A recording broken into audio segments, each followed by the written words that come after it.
So here's the situation of what I'm learning about Las Vegas. Sure, huge amount of houses, sure, a huge amount of collapsed commercial real estate, but there's a human element to this too. The homeless numbers aren't accurate. We're seeing a doubling of homelessness in Las Vegas. This isn't just the chronic homeless guys that are on drugs. These are families, and this isn't even counting. Same things happen in Southern California when families move together.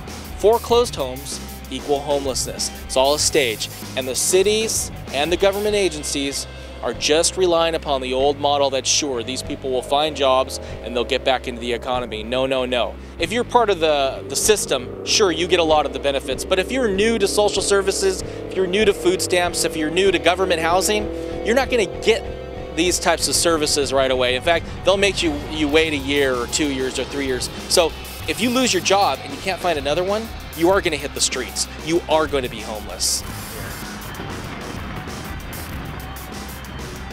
A lot of the locals believe that we're going to see a bounce back in Nevada before any other city, before any other state, because it is such a pro-business, non-bureaucratic local government here.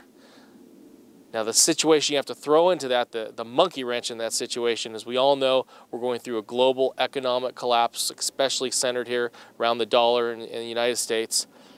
Can a economy that's vibrant, libertarian, overcome something on a global scale? We don't know. That's what Las Vegas is and Nevada is. It's a testing ground. Can a pro-free market state, small in comparison to the United States, overcome the global economic shutdown of our system? That's what will be interesting in the years to come, is we're going to see how strong a local free market can fight it out through, for lack of a better term, socialistic policies by our administration. We'll see.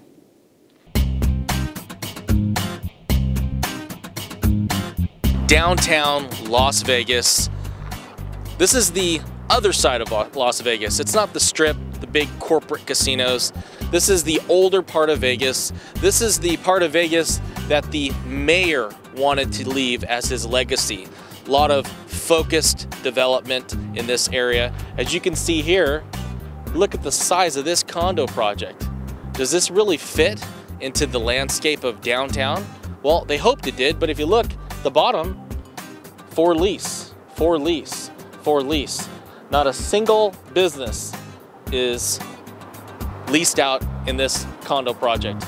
But the story behind the story here is all of this downtown revitalization has been pushed primarily by government infusion of cash. So it hasn't been really a free market development. So what you've seen is millions and millions of dollars poured into this street. Sure, you have some, you have a great Bass sign, you got some activity here, but what they don't tell you is, look, right here, vacancy, vacancy, another vacancy.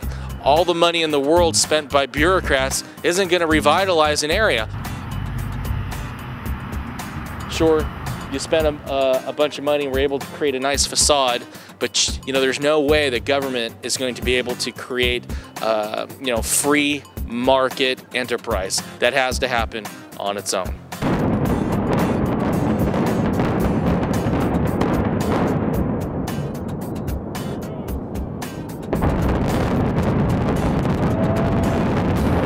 We're at the Echelon Project, a $4.8 billion project, 5,000 rooms, 87 acres, the second largest project in Las Vegas, Nevada. Can you imagine? $4.8 billion for one project. Well, come on, I'll take you inside, show you guys what's going on here. Here's the reality, guys. It started in June of 2007. It ended in July of 2008. So here's what you have on the Strip. This isn't million, this isn't 100, this isn't $200 million. This is a $4.8 billion project. Huge corporate Wall Street money, funded of course by the Federal Reserve, flowed into Vegas. I mean, you're talking about money from Dubai coming in here. Unbelievable, unheard of projects. I mean, can you imagine that? $4.8 billion for one single 87-acre project? I can't even fathom. And here they are, totally collapsed, totally put off. Management of the project is saying, The credit markets have freezed up, and they don't know when the project will begin. Let's not kid ourselves. This project will never get off the ground. This is a dead man walking.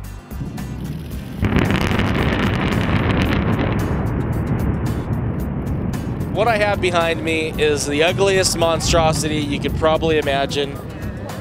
$9 billion residential casino development. Just take a look at this. This is Little Dubai. Got that building right there, that casino. These two middle buildings aren't even, there's no one even in this building. They didn't even finish construction on it.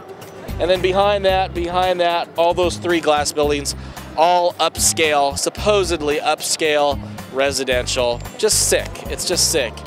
Do people see this? People are walking down the street, they're drinking, they're having fun. You know, they take a look at this, they don't see what I see or what you guys see. $9 billion. Think about that, $9 billion. Dubai World was a big investor in this project. Total bust, total waste, and they're probably getting bailed out by your tax dollars. So there you go, America, right in front of you. I mean, in steel and glass, right for you. The waste. I mean, this is our little Dubai. Hey guys, I'm leaving Las Vegas. My time here has ended, and there's a lot of things that I learned while I was here. You know, I don't even come out to Vegas that often. I can't understand all the heavy consumerism that goes on here. I don't think that's the future, even those billions and billions of dollars were invested here. Because I've learned from the people that worked here, this isn't a bastion of free market capitalism. Sure, they have no corporate income tax, they don't have a state income tax, but they got sales taxes as high as California. Their car registration fees are actually higher than California.